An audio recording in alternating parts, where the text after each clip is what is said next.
Bonjour à tous et bienvenue sur ma chaîne. Aujourd'hui, nous allons nous plonger dans un sujet qui concerne de nombreux professionnels, l'entretien annuel d'évaluation. Souvent source de stress et d'appréhension, cet exercice est pourtant crucial dans votre parcours professionnel. Il peut déterminer votre évolution de carrière, influencer votre salaire et même changer la perception que vos supérieurs ont de vous.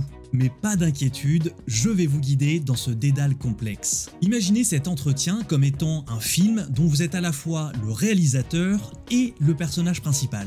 Votre performance peut soit captiver l'audience, soit la laisser complètement indifférente. Mais comment s'assurer que votre performance soit mémorable pour de bonnes raisons? C'est là que je vais vous aider. Nous allons explorer ensemble les erreurs les plus communes et je vais vous donner des conseils stratégiques pour y remédier. D'une préparation minutieuse à la gestion du stress en passant par l'art de se vendre, nous allons couvrir tous les aspects pour faire de vous une star de cet entretien. Alors installez-vous confortablement, prenez des notes et c'est parti pour transformer cet entretien en une démonstration brillante de votre valeur professionnelle.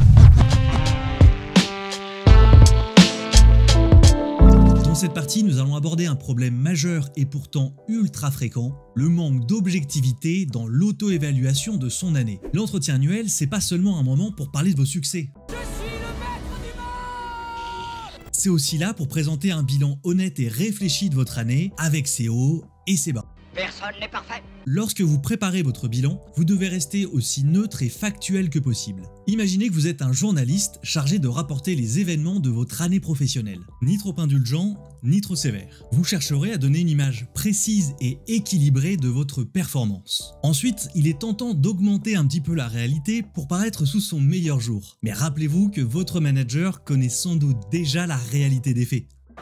Tu fous ma gueule, toi? Donc présentez vos réussites avec des preuves tangibles, des chiffres, des feedbacks, de la donnée. Et l'objectivité, ça implique aussi de discuter de vos échecs et de vos axes d'amélioration. Ce n'est pas une faiblesse, mais une preuve de maturité professionnelle. Alors oui, admettre que certaines tâches ou certains projets n'ont pas atteint les résultats escomptés, ça peut être difficile. Mais c'est essentiel. L'important dans ces cas-là, c'est de montrer comment vous avez géré ces situations. Est-ce que vous avez appris de vos erreurs? Est-ce que vous avez mis en place des stratégies pour éviter qu'elles se reproduisent? Votre capacité à analyser et à tirer des enseignements de vos expériences est aussi importante que vos succès. Pourquoi tombons-nous, monsieur? C'est pour mieux apprendre à nous relever. En restant objectif, vous montrez non seulement que vous êtes un employé compétent et fiable, mais aussi que vous avez conscience de votre rôle et de votre impact au sein de votre entreprise. Ça établit une base solide pour la suite de la discussion. Dans une entreprise, il ne suffit pas de dire que vous avez réussi, il faut le démontrer.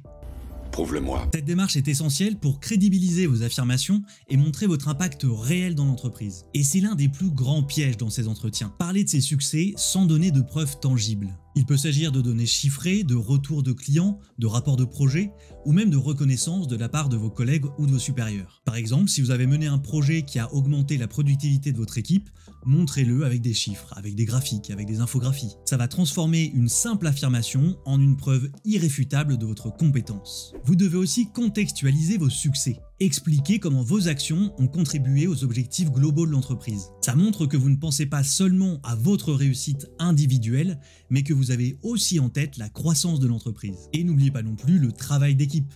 Même si vous avez joué un rôle clé dans la réussite d'un projet, pensez à mettre en avant l'apport de vos collègues. Ça démontrera votre esprit d'équipe, une compétence très recherchée dans le domaine professionnel. Enfin, n'oubliez pas que la façon dont vous présentez ces preuves est au moins aussi importante que ces preuves en elles-mêmes. Soyez clair, concis et ciblé. Préparez un résumé de vos réalisations majeures et des exemples dédiés pour chaque idée. Ça facilitera la compréhension de votre interlocuteur et remportera l'impact de votre présentation.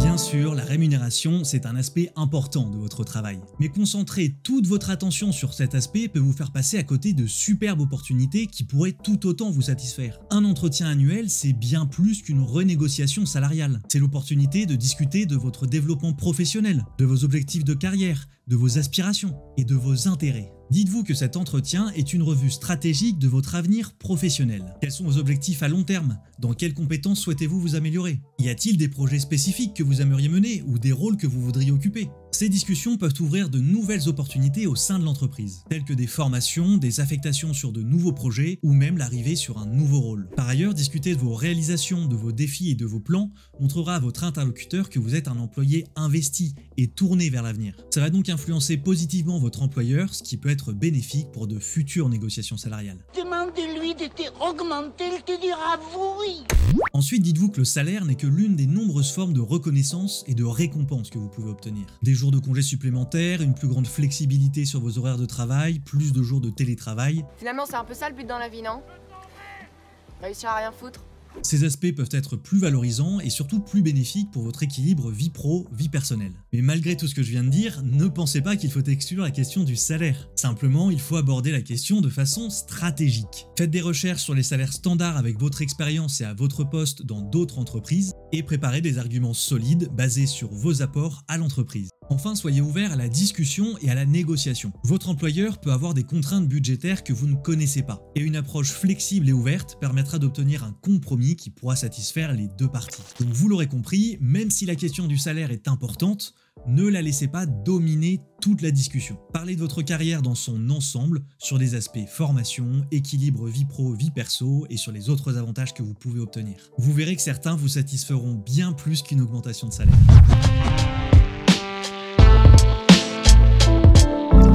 Est souvent négligé mais reste crucial lui aussi, la gestion du stress. Ignorer le stress ou ne pas s'y préparer risque d'impacter négativement votre performance pendant l'entretien. Et puis ça va aussi impacter la vision que votre interlocuteur aura de vous. Alors bien sûr, c'est naturel d'être stressé avant et pendant cet échange, mais il faut s'y préparer. Je vais pas m'attarder sur ce point parce que j'en ai déjà parlé dans une autre vidéo, donc si vous voulez la retrouver, je vous invite à la retrouver ici. Ou ici, je sais jamais. Elle commence à dater, donc sur la forme, c'est pas ça, mais sur le fond, tout y est.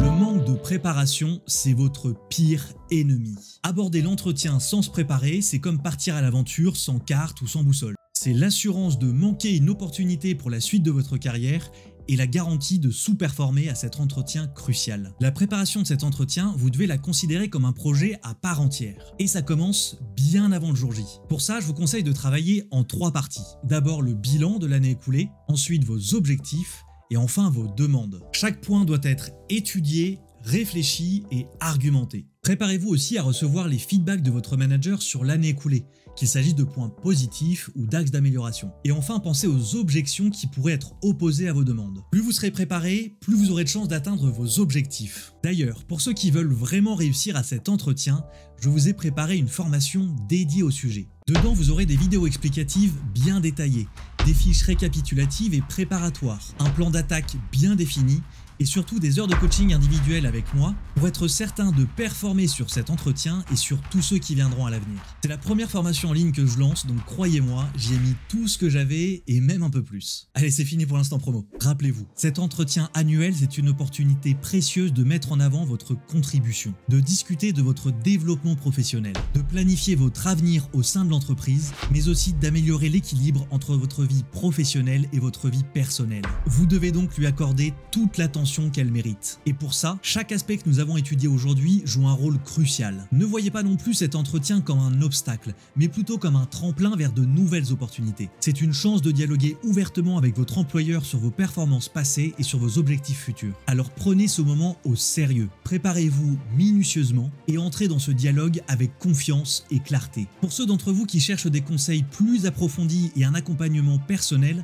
je vous mets le lien vers ma formation dans la description. Je l'ai conçue pour vous, pour que vous ayez tous les outils et toutes les stratégies nécessaires à l'atteinte de votre objectif. Enfin, je vous invite à partager en commentaire vos propres expériences des entretiens annuels. Quelle stratégie avez-vous trouvé utile? Y a-t-il des pièges que vous avez rencontrés et surmontés dans votre carrière? Vos histoires et vos conseils peuvent grandement aider la communauté, alors je compte sur vous. Merci d'avoir regardé cette vidéo jusqu'au bout. Si vous l'avez trouvée utile, je vous invite bien sûr à la liker, à la partager et à vous abonner pour plus de contenu sur la parole professionnelle. Je vous souhaite le meilleur pour vos entretiens et surtout si je vous ai aidé, venez me raconter ça me fera super plaisir. Allez, ciao!